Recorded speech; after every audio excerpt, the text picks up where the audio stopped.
কষে দেখি 15.1 19-এর দাগ 3-একটা 6 মিটার লম্বা এবং 4 মিটার চওড়া একটি আয়তাকার 6 মিটার লম্বা 4 মিটার চওড়া একটি আয়তাকার জায়গা 2 ডেসিমিটার বর্গ টালি দিয়ে বাঁধাতে হলে কতগুলো টালি লাগবে?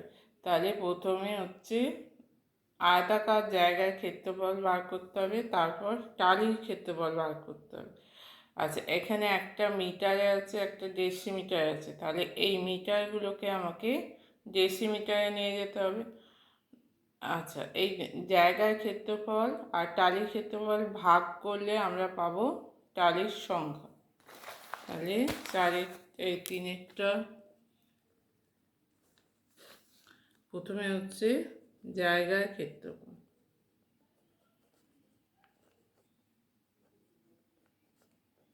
জায়গার ক্ষেত্রফল সমান 6 গুণিতক 4 মিটার বর্গ মিটার।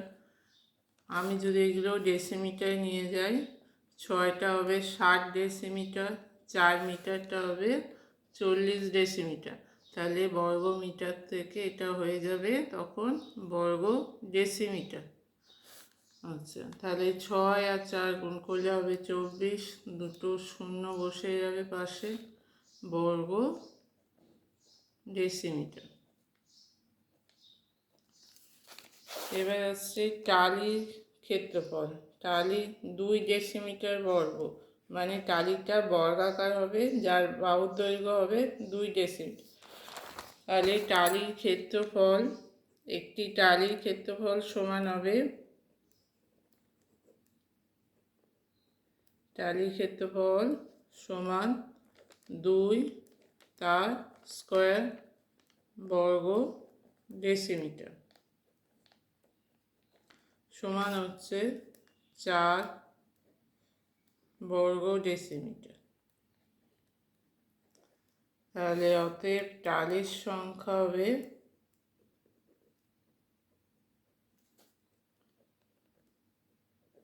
2400/4 সমান হচ্ছে 600টি। তাহলে এখানে উত্তর হবে 600টি। আচ্ছা, 4-একটা সমান পরিসীমা বিশিষ্ট একটি বর্গক্ষেত্র এবং একটি আয়তক্ষেত্রের ক্ষেত্রফল যথাক্রমে এস এবং আর হলে এস আর আর এর মধ্যে কীরকম সম্পর্ক হবে? এসটা আর এর সমান হবে, না এসটা গ্রেটার দেন আর হবে, না এসটা লেস দেন আর হবে? আচ্ছা, পরিসীমাটা সমান, তাহলে পরিসীমার ফর্মুলাটা আমরা এখানে সমান করব। তাহলে বর্গক্ষেত্রের পরিসীমা সমান হচ্ছে আয়তক্ষেত্রের পরিসীমা। বর্গক্ষেত্রের পরিসীমা সমান আয়তক্ষেত্রের পরিসীমা।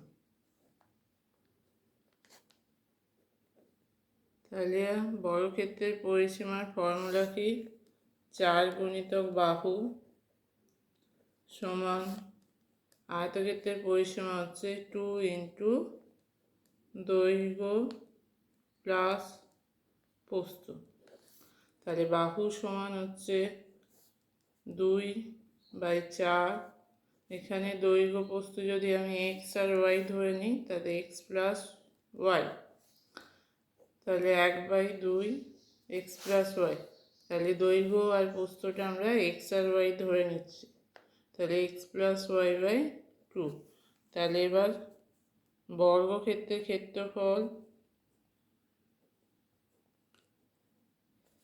বর্গক্ষেত্রের ক্ষেত্রফল সমান কি দেওয়া আছে? বর্গক্ষেত্রের ক্ষেত্রফল হচ্ছে, বর্গক্ষেত্রের ক্ষেত্রফল এস।